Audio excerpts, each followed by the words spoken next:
everyone. You're welcome to this program. This program is Our Community Lives. Our Community Lives is all about event, people, places, culture, and everything that is happening in our society. Today, the program promises to be interesting, and we are going to be starting today's program with a lovely talented, creative Australian. She's going to be telling us and showing us more of her talent.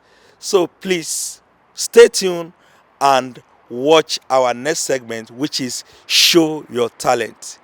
Don't blink your eyes.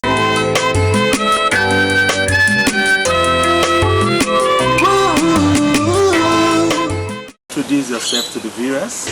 My name is Mitzi and I live in Melbourne and I teach and perform West African dance with my partner. My partner is Simon Lewis and he is a drummer. He's learned many parts of West Africa. He's done lots of drumming there and he plays for my dance classes and in performances. So what got you into arts? Well, I actually studied science and I am a science teacher, but I've always been really drawn to dancing and I did some dancing when I was young. And then while I was studying, I met a woman who was teaching African dance and I really fell in love with it. And I thought, well, I'll keep doing this while I'm enjoying it. And 15 years later, I still love it. I really enjoy West African dance. It really makes me feel wonderful. Why West African dance and drum? Well, West African dance, it just seems so exciting and it's full of life and full of energy and passion, and it's sort of about women being strong. It's not just about being pretty and all these sorts of things. It sort of embodies a different sort of feeling. And my group name is Wasawumba. And so we perform at festivals and all sorts of different events, sometimes private functions, and we have a student base as well. And our students perform at the end of every term, and we often have a band, and we have Wasawumba, and we have a big event at the end of each term. Thank you. Viewers, in case you are just tuning in, this program is to educate, entertain. It's all about people, events, and places. And today, we are having a reality gist with Mitzi. We shall show you some of her theatrical spectacles. Don't blink your eyes.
Wow, interesting. So you mean you put all this together with these people, you do all these dance steps and the theatrical spectacles. How do you get your inspiration? Well, I've been learning for a long time. I've had many different teachers, and often I record on video things that I've learned, and then when it comes time to choreograph a piece, I take little bits from here, little bits from here, and sometimes just some other sort of performance will inspire me, and I think, oh, that's a really nice way to maybe make the formations change, or go from something slow into something fast, and then you develop a new feeling in the performance. How many ethnic groups do you have? And when you say West African dance, is it all about African people or what caliber of people? Well, actually, because there are still not many West African people living in Australia, it's mostly Australian people who are dancing with me, and because we've been doing it for 10 years, it's been the people who are around us who've been getting involved.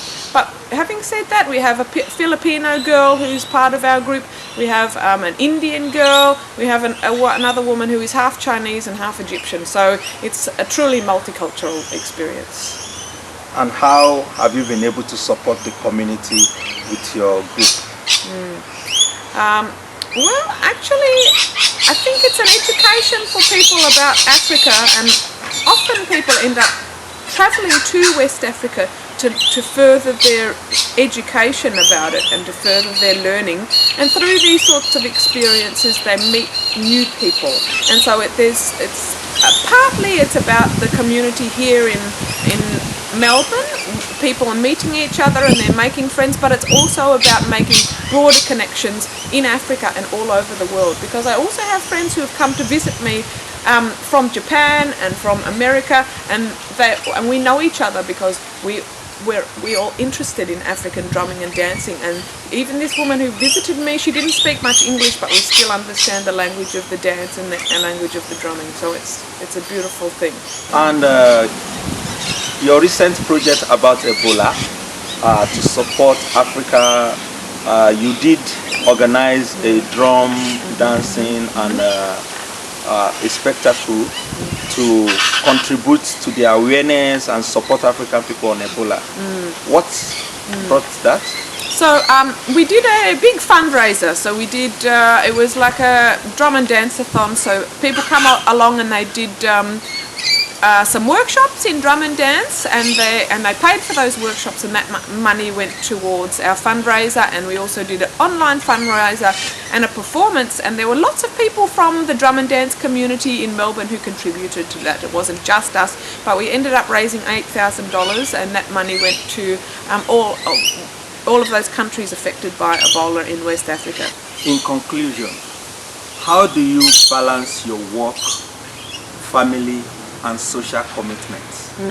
Well, the wonderful thing about African drumming and dancing is that you have your socialization plus your exercise plus you're making money all at the same time, so that's a really wonderful thing. And then often my children, my family can come along to classes, and they can come along to performances as well, so I'm managing it okay at the moment, but everything will be easier once both of my children are in school and I've got a little bit more time. So what is the name of this instrument called? This is a kora, and it's a West African harp. It's got 21 strings, and my husband Simon Lewis, who plays this kora, and he went to Senegal recently and also to Mali to learn to play this beautiful instrument. It will be interesting for your husband to play us something with this kora. Yeah, that would be good. And what is this? This is called a djembe, and so it's made out of a piece of tree which has been carved and hollowed out in the middle. Wow. And this skin on the top is goat skin, so Simon puts the skins on these drums, Australian goats, because you can't bring African goat skin into Australia. And so and then he cords it up, and he also plays the djembe and he teaches the djembe. Good. Can you just do something with this? Okay, he's got three main sounds. The djembe's got the bass, tone and slap. But Simon is the expert in playing this instrument. So. Thank you. Viewers, now we are going to show you some more of the talents. with Simon playing the kora for us. Don't go away.